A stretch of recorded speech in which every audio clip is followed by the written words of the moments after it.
स्वागत आहे मित्रांनो आपलं एका आणखी नवीन व्हिडिओमध्ये. मित्रांनो बरेचदा आपल्याला पी-डी-एफ फाईलला वेगवेगळ्या फॉर्मॅटमध्ये एडिटिंग करायचं काम पडते. पी-डी-एफ फाईलला आपल्याला अनलॉक करायचं काम पडते किंवा पी-डी-एफ फाईलला आपल्याला जे-पी-जी फॉर्मॅटमध्ये कन्व्हर्ट करायचं काम पडते. तर हे पी-डी-एफ एडिटिंग कोणत्या टूलवर केले जाते किंवा कोणतं लिंक आहे किंवा कोणती वेबसाईट आहे, हे आपण आजच्या व्हिडिओमध्ये पाहणार आहोत. तर सर्वप्रथम तुम्हाला Google Chromeमध्ये आय लव्ह पी-डी-एफ नावाची वेबसाईट दिसते. या वेबसाईटवर तुम्हाला क्लिक करायचं आहे.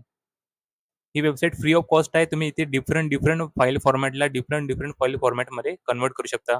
पी-डी-एफ टू जे-पी-जी, जे-पी टू पी-डी-एफ, त्यानंतर पी-डी-एफ टू वर्ड. इथे खूप सारे ऑप्शन तुम्हाला पाहायला मिळतात.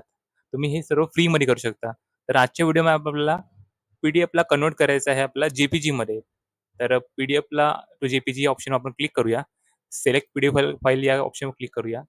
त्यानंतर आपण आपली जी फाईल आहे त्या फाईलला सिलेक्ट करून आपण याला ओपन करूया.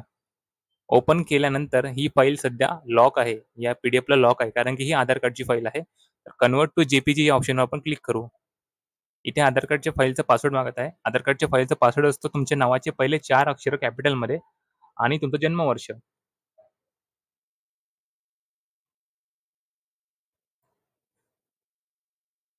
इथे तुम्ही आता डाउनलोड जे-पी-जी म्हणून ऑप्शन आला आहे. तुम्ही ही जी फाईल आहे ती डाउनलोड करू शकता. ही जी फाईल आहे आधार कार्डची आपल्यासमोर ही डाउनलोड झाली आहे. तर आपण पी-डी-एफ फाईलला पहिले जे-पी-जीमध्ये कन्व्हर्ट केला आहे. आता जर मला पुन्हा एकदा या जे-पी-जी फाईलला पी-डी-एफमध्ये कन्व्हर्ट करायचं आहे, तर पुन्हा आपण त्या वेबसाईटवर यायचं.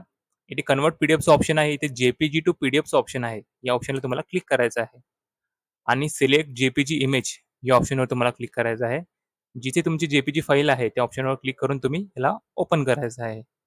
तर आता कन्व्हर्ट पी-डी-एफचं ऑप्शन आहे या राइट साइडला. इथे येऊन तुम्ही क्लिक करायचं आहे.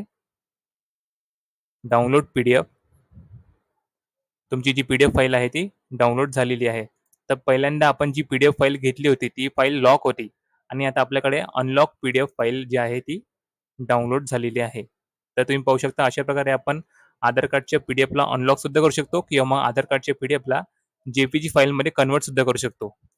तर पुन्हा भेटूया आपण एका नवीन व्हिडिओमध्ये. तोपर्यंत जय हिंद, जय महाराष्ट्र.